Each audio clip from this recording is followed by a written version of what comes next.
Hi, I'm Ed Chung, and I have Meniere's disease, and also I'm an internal medicine physician. Again, I'm creating these series of videos in order to help others with Meniere's, or maybe to get a little more understanding of this.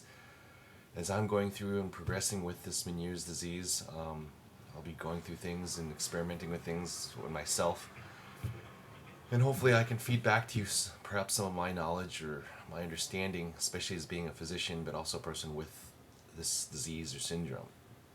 So I haven't recorded in a while because I've been sort of sick and ill with this Meniere's disease, and I've been working, and it's sort of been the holidays.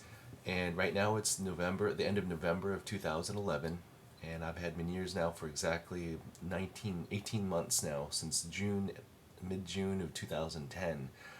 And for the past 5 months, my Meniere's disease has been extremely poorly controlled and has not calmed down, and it's just been torturing me like every single day, every single minute of my life. Even when I try to sleep, the ringing is never ending, and sometimes I'm sleeping at night. This Meniere's has been flaring to the point where I've been waking up in the middle of the night. Literally, could be 2 in the morning, could be midnight, could be 5 in the morning, with either severe nausea or some vertigo, and also with severe tinnitus to the point where I sometimes can't even think. However, I have been able to work, and I'm trying to keep a positive attitude. And so, what I wanted to talk to you about in this video was just talking about disease progression and where I am right now. I think I'm probably about halfway through the sort of end stages of the Meniere's disease, where it hopefully eventually burns itself out.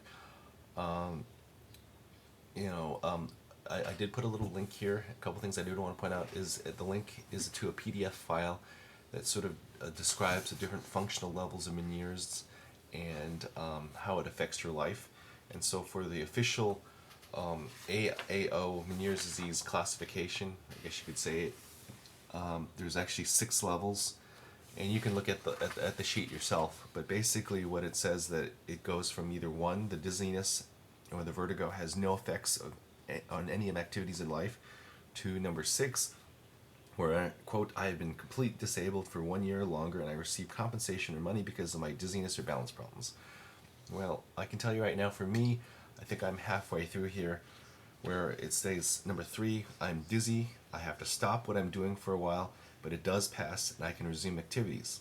I continue to work and drive and engage in most activities I choose, but I have to change some plans and make some allowances for my dizziness.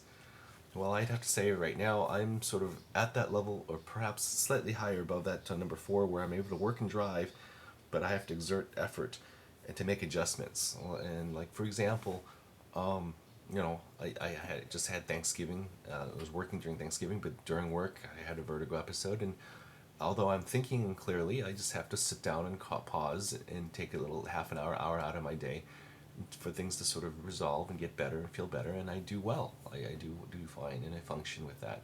Or during Thanksgiving dinner, or holidays this past weekend, right mid Thanksgiving dinner, I was starting having a little bit of vertigo, and I was able to converse with everybody else, but I had to sit in the corner, sort of relax, sort of calm down, and sort of talk with everyone. But I sort of had to close my eyes and but continued on my regular activities. So it is affecting my life, and I think this little chart here, you can look at it and see how much Meniere's is affecting you. So, I continue to do a couple things. I write down every single thing I eat, drink, sleep, eat, all my symptoms, and I write down the severity of it from morning and evening, and it's been like this for a whole year. I've got a whole year's worth of data here, and the reason I do this again is because with that I'm able to sort of look back and see what interventions or what things have I tried seem to help maybe slow the progression or help my symptoms, and what have not. And if you don't write these things down and you don't keep a little diary, you sort of can remember, and you could sort of feel like certain things are helping when maybe they're really not, truly not.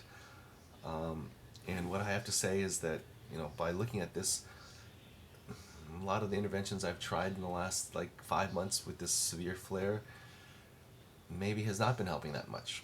So I did put a little link here on if you look below in the video here to the PDF file with a nice diary summary that you can print out yourself and use if you have Meniere's to write down your symptoms and how you're feeling, and perhaps write down your interventions that you were doing and see if they help or change some of your symptoms or how you're feeling with Meniere's.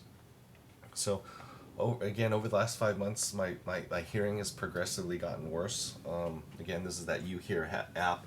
You can see my left ear is fine, but my right ear has got severe hearing loss. It's just very severe hearing loss. And again, it's mostly lower frequency, which is part of Meniere's. I have to wear this hearing aid, and so it sort of helps. But I would like to point out, and I'm sorry if I'm rambling here, but there's 7 things I've tried in the last like 5 months trying to get this controlled, and I don't know if any of them really truly helped. So the first thing I've tried is I've been taking almost daily to every other day Maxide or diuretics or hydrochlorothiazide, which honestly I don't think it's really helped much, and so I've sort of stopped. I've gone, again, not even with a low sodium diet, but to an extremely low sodium diet. I've tried it for a couple days or a week, like a 1200 milligram sodium diet, which is it's really truly almost impossible to do unless you just eat fruit and then you can't even eat all fruit either, because even fruit has salt in it. But I've tried that. It's only done too much, maybe helps a little bit.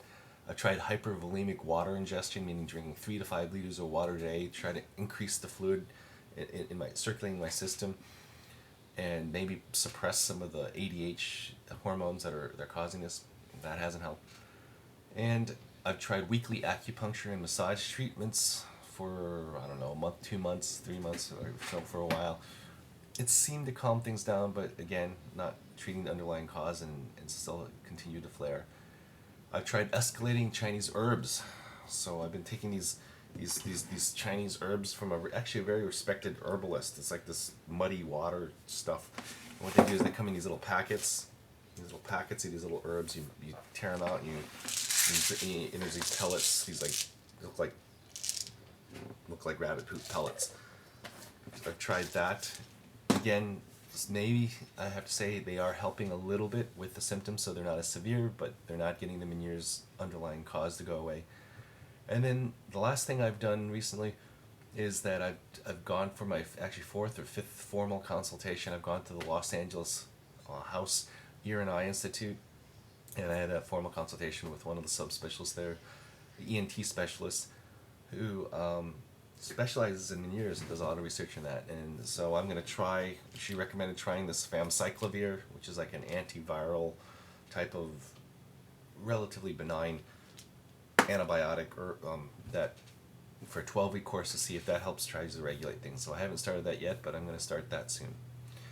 And then the last thing, the 8th thing I've just done is today, I've actually had a tympanostomy tube placed. It's called a pressure equalization tube, PE tube, or a laryngotomy tube. And what they do is they puncture a little hole in your tympanic membrane, and they put a little tube in there to equalize the pressure between the external ear canal and the middle ear canal. And the reason for this is that hopefully it'll help with some of the drainage. And then the last thing, the 9th thing I'm trying right now is, well, I'm going to try this Mignette device. Pull up this Medtronic Mignette device. Now, I'm not going to definitely recommend this. I haven't tried this yet. The thing is expensive as hell. It's like $3,500. It's like this little Mignette device. Very, very, very expensive. And in all the ENT physicians I have talked to, like everybody, literally like 8 or 10 different ENT physicians, not one single one of them have truly, fully endorsed it. They've said you can try it, but who knows if it's helpful. It is FDA approved. And the thought behind it is it looks like a little fish pump. Well, essentially what it supposedly does is you have to have the tube in place, but it pumps air into your middle ear, and the middle ear pressure sort of squeezes out or pushes out the inner ear fluid. And who knows if it truly helps or not, but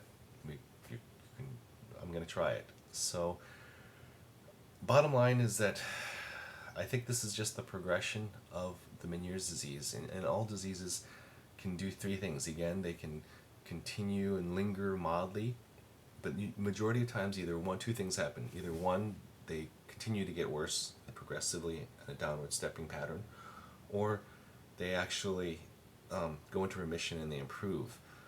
It's sort of more rare for it to sort of linger and hang on for long periods of time in sort of a middle state. And so what I think is happening with my Meniere's is that it's progressing, and it's progressing relatively quickly over the last 3 to 5 months, and I'm having more hearing loss and more symptoms and more of these popping vertigo signs, to the point where it's possibly every week to 2 weeks, or even every couple days sometimes. So I'm trying all these interventions, and I will continue to make little videos on each of these little interventions as I'm able to, and also as I experience this, and I can give you more feedback on them. And I wish you luck, and I'm trying my best. Good luck. Thanks.